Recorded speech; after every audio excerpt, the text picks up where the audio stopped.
지원이 저기 있는데 맨 앞자리에서 지금 공부하고 있는데요. 학교에서도 이미 유명 인사인 오늘의 주인공, 바로 이 학생이 안지원 군이다. 요즘 지원 군에 대해 궁금해하는 친구들이 많다는데 성적도 좀 1학년 때는 비슷했고 그랬는데 갑자기 저 친구는 2, 3학년 올라오더니 갑자기 성적이 막 뛰길래 진짜 어떤 비법이 있고 어떻게 그렇게 성적이 올라가는지 진짜 궁금해요. 진짜 2%에 나오는 딱 알맞는 친구 같아요. 제가 이제 1학년 때에 비해 2학년 때 성적이 많이 오르다 보니까 그런 거는 공부의 왕도 이런 데 출연해야 되지 않냐는 소문이 되게 많이 막 났었는데 그게 점점 커지다 보니까 애들 사이에서 막 다 퍼져서 너 진짜 나오냐 이렇게 물어봐서 아니라고 하는데 되게 애를 먹었었어요.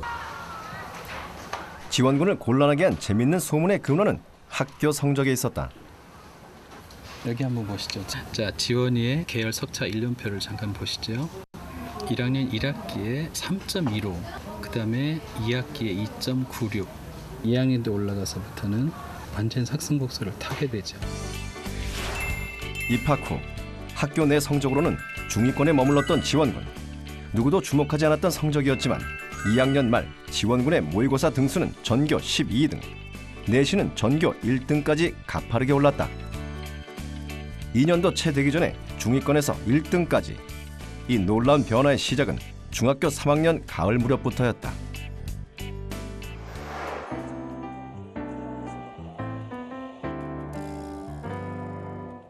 중학교 때까지만 해도 지원군은 공부보다는 친구들과 운동을 하거나 컴퓨터 게임을 즐기는 평범한 학생이었다. 그러던 어느 날 여보세요. 뭐하니? 나 게임하는데. 빨리 너도 들어와. 아따 철수도 걔도 들어오라고 해라. 걔 외고 준비한다고 면접 봐야 돼서 아마 바빠서 못 들어올 거야. 아 정말? 걔 나랑 같이 게임하던 얘인데. 늘 함께 어울려 놀던 친구들의 특목고 진학 소식. 지원군은 충격을 받았다. 저랑 그렇게 농구, 축구 이렇게 게임하던 아이들이 고등학교에 올라가면서 외고에 진학하더라고요. 그걸 보고 정말 저 아이들은 나랑 똑같이 놀면서 그렇게 틈틈이 자기 할 일 해서 그렇게 진학을 하는데 나만 이렇게 중학교를 헛되이 보냈구나 하는 그런 생각이 들면서 굉장히 좌절감과 또 이렇게 자책감도 되게 많이 들었어요. 그런 충격으로 이제 고등학교 와서는 정말 열심히 해야겠다 하는 그런 생각이 들면서 공부를 결심하게 된 거예요.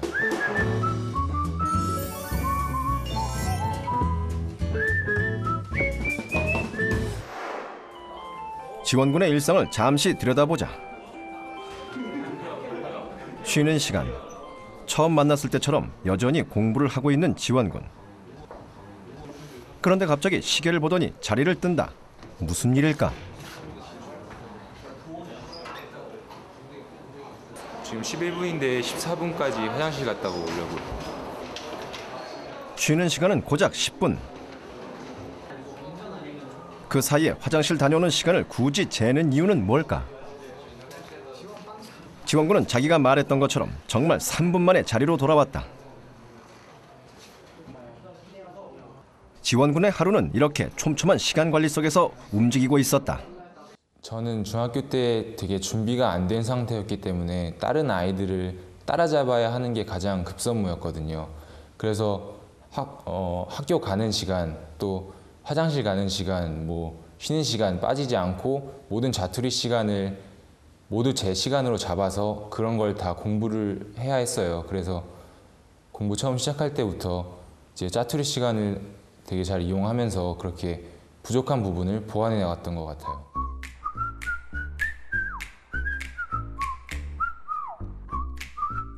지원군의 시간 관리는 기상과 동시에 시작된다. 아침 식사를 하면서 눈으로 암기 과목을 공부하는 지원군. 고등학교에 입학하면서부터 생긴 습관으로 3년째 계속 이어오고 있다. 입 따로 눈 따로 손 따로 그렇게 공부하는 모습 보면은 안타깝지만 그런 모습 보면서 그냥 대견해하고 있습니다. 식사를 마친 지원군이 집을 나선다. 약 15분 남짓한 등굣길. 지원군에겐 영어 단어를 외울 수 있는 유용한 자투리 시간이다.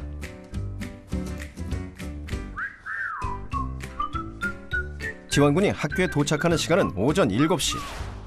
정해진 자습 시간 전까지 40분의 여유 시간이 생기는데 아무도 없이 조용하기 때문에 가장 공부가 잘 되는 시간 중 하나다. 오후 12시 10분.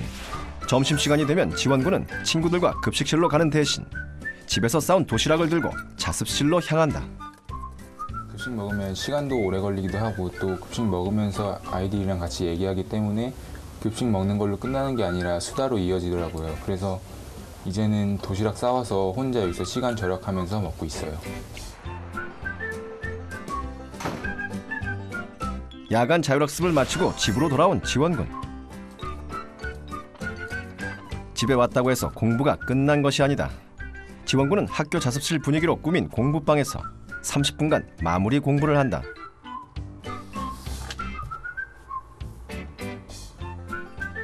밤 12시 50분. 드디어 잠자리에 들 시간이다. 지원군은 잠들기 직전까지 약 15분 동안 눈으로 암기 과목을 공부한다. 우주의 구성 원리 탐구 2. 자연과 내장. 이렇게 해야 비로소 지원군의 바쁜 하루가 마무리된다. 수업 시간이나 자율학습 시간 등 모든 친구들이 함께 공부하는 시간을 제외하고 아침부터 밤까지 지원군이 확보하는 자투리 시간은 평균 4-5시간. 지원군은 그 시간만큼 부족한 공부를 보충해왔다. 짜투리 시간은 정말 제가 열심히 노력해서 다 모아 만든 거기 때문에 그 모으는 과정에서 몸이 좀 힘들더라도 그 보람이 훨씬 더 컸거든요. 그리고 그런 식으로 짜투리 시간을 이용하다 보면 언젠가 이 잘하는 아이들도 이길 수 있겠구나라는 확신이 들기도 했고 또 아이들이 보기에도 넌 정말 열심히 공부한다라고 말을 해주니까 또 기분도 좋고 또 제가 열심히 살고 있구나 하는 그런 생각이 많이 들었어요.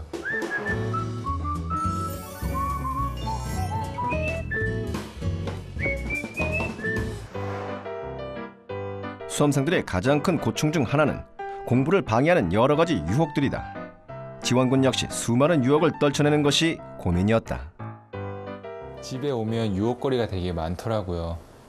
여기 보시면 이렇게 컴퓨터도 이렇게 유혹거리가 되기 때문에 이렇게 X를 붙여서 못하게 만들어 놨고요.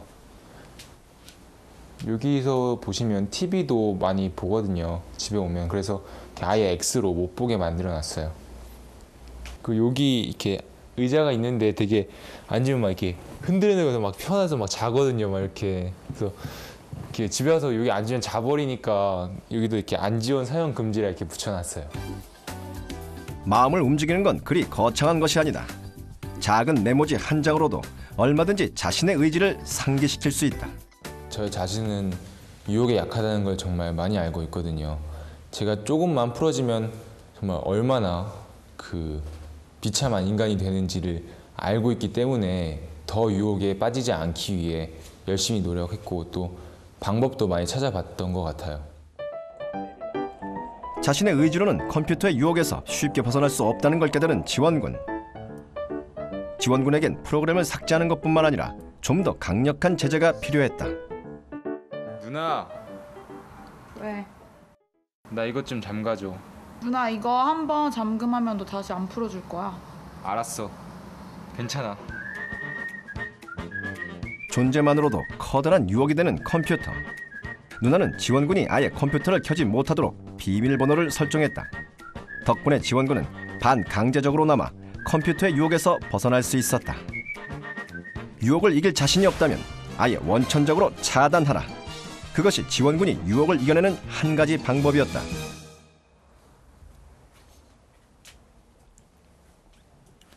네, 여기가 이제 제가 공부하는 방이고요. 여기를 보시면 좀 많이 이것저것 붙어져 있는데 이쪽에 보시면 이제 틈틈이 영어 단어 외우려고 이렇게 써서 붙여놓은 거고요.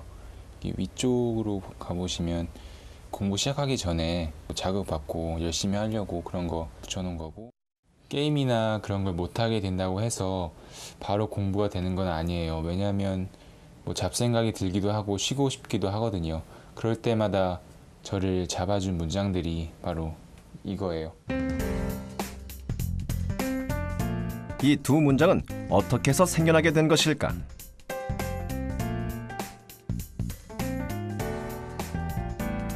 아무리 강한 의지로 수험 생활을 한다 해도 누구나 공부가 잘 안 되는 때가 있기 마련이다. 성적이 떨어져 의욕이 상실될 수도 있고 잠이 오거나 또 피곤해서 책을 덮고 싶을 수도 있다. 그저 다 내려놓고 쉬고 싶은 유호. 지원군이라고 예외는 아니었다. 네, 공부를 하다 보면 정말 쉬고 싶을 때가 정말 많거든요. 그럴 때마다 쉬게 되면 저 자신한테 지는 것이기 때문에 절대 눕지 않고 엉덩이 붙이고 앉아 있으려고 어떻게든 노력을 했습니다. 집중을 잘 못하더라도 끝까지 앉아 있으려고 노력을 했어요. 공부를 안 하더라도 의자에서는 일어나지 말자. 지원군은 이런 생각으로 책상에서 버텼다. 일단 책상을 벗어나면 다시 앉기가 더 힘들어진다는 걸 알기 때문이었다. 책상에 앉아 있다 보면 정말 책밖에 없고 공부를 할 수밖에 없거든요. 근데 그렇게 놀고 싶은 마음에서 공부를 할 수 있는 마음으로 바뀌는 평균적인 시간이 30분이었기 때문에 이런 문장이 나오게 된 거예요. 30분만 버티면 공부 모드로 돌아갈 수 있다. 이른바 지원군의 30분 법칙이다.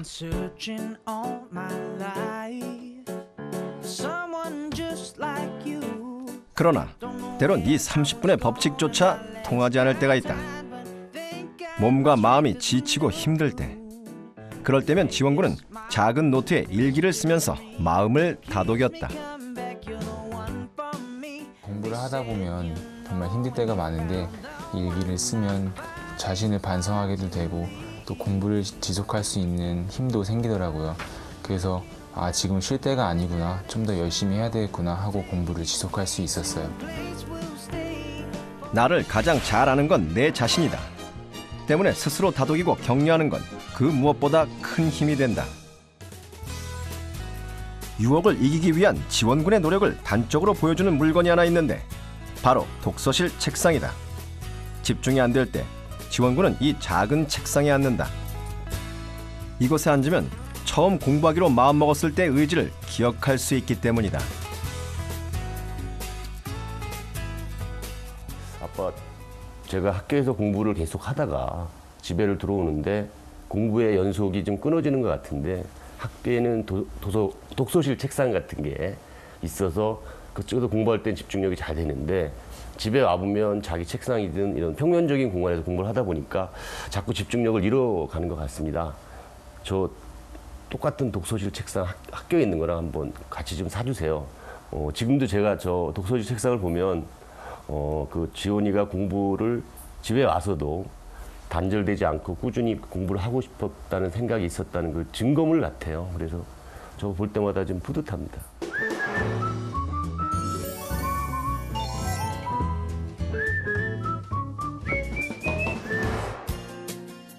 자투리 시간을 확보하고 각종 유혹들을 이겨내며 공부에 매진한 결과 지원군의 성적은 조금씩 올랐다. 그러나 고등학교 1학년 가을이 되자 성적은 다시 주춤했고 그때부터 지원군은 인터넷과 주변 사람들의 조언을 받으며 좋다는 공부법은 다 따라해보기 시작했다. 하지만 성적은 좀처럼 오르지 않았다. 예상치 못했던 정체기.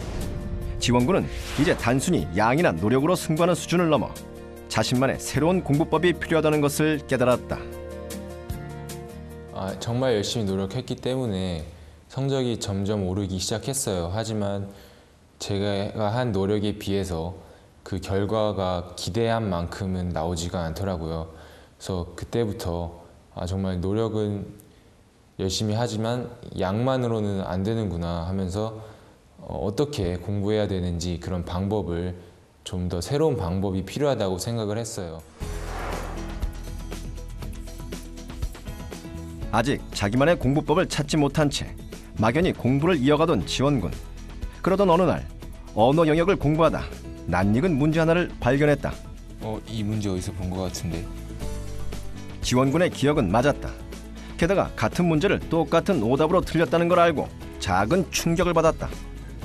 틀렸던 문제를 우연히 다시 한번 풀어보게 됐는데 여기 이제 보시는 바와 같이 저번에 틀렸던 문제도 5번을 골라서 틀렸는데 그 후에 풀었던 문제도 똑같은 5번을 골라서 또다시 틀렸습니다. 그거를 발견하고 정말 이 잘못된 생각을 고치지 않으면 계속 똑같은 문제를 틀릴 수 있겠구나라는 생각을 했습니다. 자신의 사고 과정이 어디가 잘못됐는지 점검하고 올바른 답을 선택하기까지의 과정을 제대로 알면 같은 실수를 피할 수 있다. 지원군은 Why와 How라는 두 가지 내용으로 틀린 문제를 복습하기로 했다. 이른바 Why and How 공부법. 먼저 Why는 오답을 고른 이유, 즉 오답을 선택하기까지 자신의 사고의 흐름을 정리하면서 잘못된 답이 나오기까지의 과정을 되짚어보는 것이다. 그런 다음 해설지를 보고 정답을 찾기 위해서는 어떤 사고 과정을 거쳐야 하는지 How라는 이름으로 다시 정리한다. 이렇게 하면 내 생각에 어떤 부분이 잘못된 답을 고르게 했는지 정확히 파악할 수 있다. 지원군이 여러 번 틀렸던 문제를 살펴보자. 이 문제는 유로파의 물에 생명체가 존재할 가능성이 있다는 말의 개연성을 높여줄 증거를 찾는 문제다. 지원군은 심해층에서 새로운 생명체들이 발견된다는 지문을 근거로 2번 연속 5번을 정답으로 골랐다. 하지만 그 지문을 토대로 유로파의 물이 깊기 때문에 생명체가 존재한다고 이야기하는 건 성급한 일반의 오류일 뿐 답이 될 수 없다.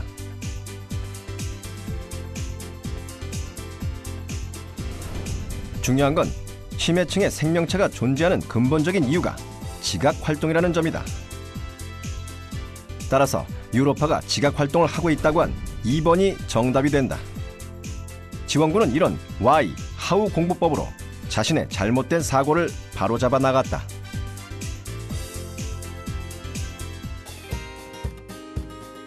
이런 공부법으로도 해결되지 않는 부분이 있었는데 바로 문학이었다.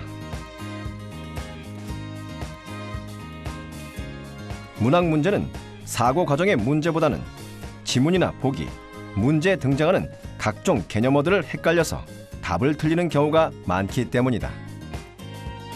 사실 많은 학생들이 언어 영역은 우리말이기 때문에 개념어를 공부해야 한다는 생각을 놓치기 쉽다.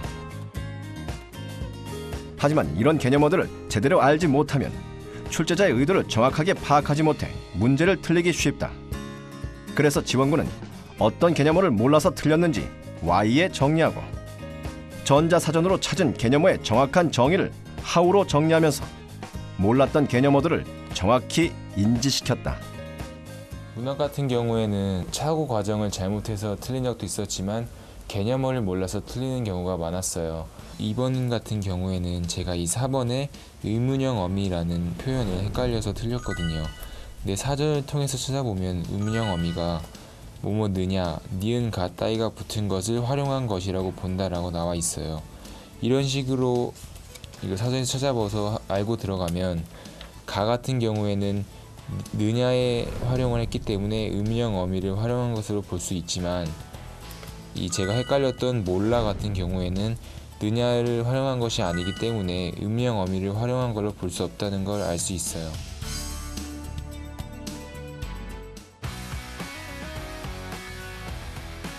지원군의 고민 중 하나였던 수학.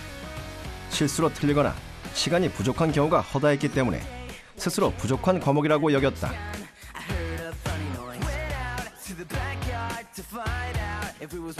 지원군은 언어 영역과 마찬가지로 사고 과정의 문제점을 찾아보기로 했다. 즉 오답이 나온 풀이 과정을 점검하고 올바른 답으로 인도하는 사고를 찾는 것이다. 먼저 Why로 자신의 문제풀이를 다시 한번 정리하면서 왜 틀린 답이 나왔는지 혹은 어디서 막혔는지를 확인했다.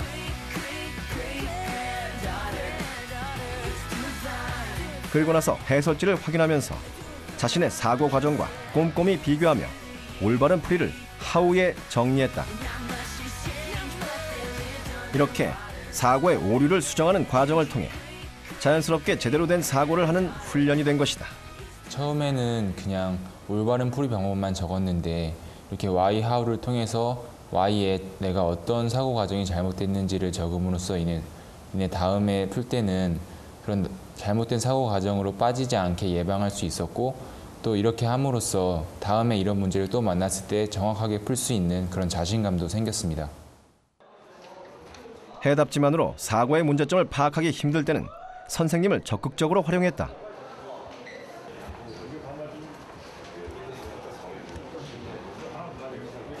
제가 이 4번 문제를 이렇게 이런 식으로 치환해서 쭉 풀어봤는데 답이 없어서 어느 부분이 잘못된지 잘 모르겠어요.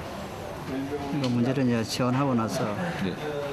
이때 T의 범위를 남기고 자기가 없을 때니까 지금 그 범위가 지금인데 선생님께 질문을 하면 사고 과정의 문제를 좀 더 자세히 점검할 수 있다는 장점이 있다. 그러니까 이런 식으로 치환했을 때는 꼭 범위를 신경 써야 되는 게 맞겠네요.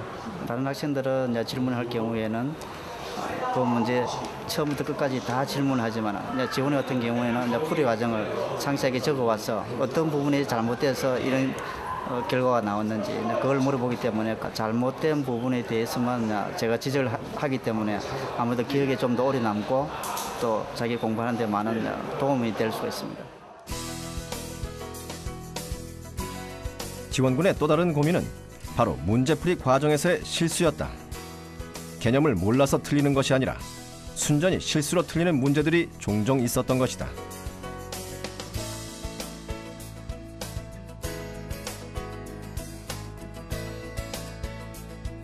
지원군은 실수만 따로 정리한 노트를 만들었다. 작은 계산 실수도 다 기록해 실수의 반복을 방지하는 것이 이 노트의 목적이었다. 이거는 제가 수학 풀이 과정 중에서 실수를 발견해서 적어놓은 거예요. 여기서 제가 실수를 했는데요. 역행렬을 곱할 때 이거를 없애려고 앞에다 곱하면 이 뒤에서도 앞에다 곱해야 하는데 저 같은 경우에는 이 뒤에다 곱해서 틀린 답이 나왔어요. 그래서 이렇게 앞에다 곱하는 것이 올바르다는 걸 적어놨습니다. 시험을 볼 때 굉장히 실수를 많이 하는 편인데 집에 와서 확인해 보면 다 푸른 문제도 실수 때문에 틀리는 경우가 많더라고요. 8의 제곱은 64인데 무의식적으로 8의 제곱이 16이라고 생각했다라는 실수를 했어요. 그래서 그걸 주의하기 위해 써놨고요. 여기 같은 경우에는 53-64를 -9라고 계산해 버린다 라는 실수를 적어놨어요. 그래서 올바르게 -12이다 라고 적어놨어요. 이렇게 자신의 사고의 문제점을 집요하게 분석하고 실수 하나하나를 꼼꼼하게 점검한 결과 성적은 다시 상승세를 타기 시작했다.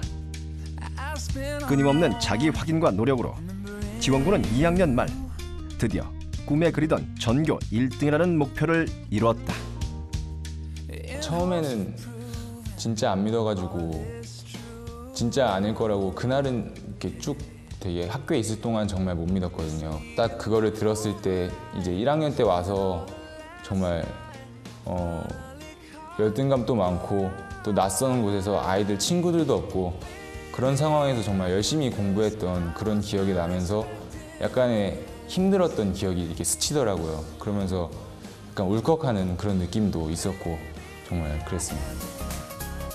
기적의 주인공이 되는 3단계 비법. 첫째, 시간의 주인이 되어라. 자투리 시간을 확보하는 것이 시간 활용의 시작이다. 둘째, 유혹을 이겨라. 유혹의 요소들을 원천 봉쇄하고 집중이 안 되더라도 30분간 버티라. 그리고 스스로를 돌아보면 마음을 다잡을 수 있다.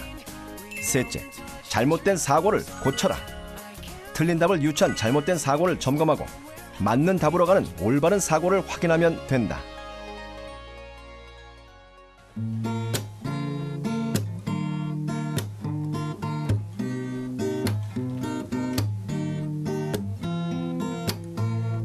지금 고3 학생들 저도 그렇지만 몸도 힘들고 마음도 굉장히 힘들 거예요. 근데 그 마지막에 엄청난 큰 보상을 생각을 하면서 정말 같이 열심히 노력했으면 좋겠습니다.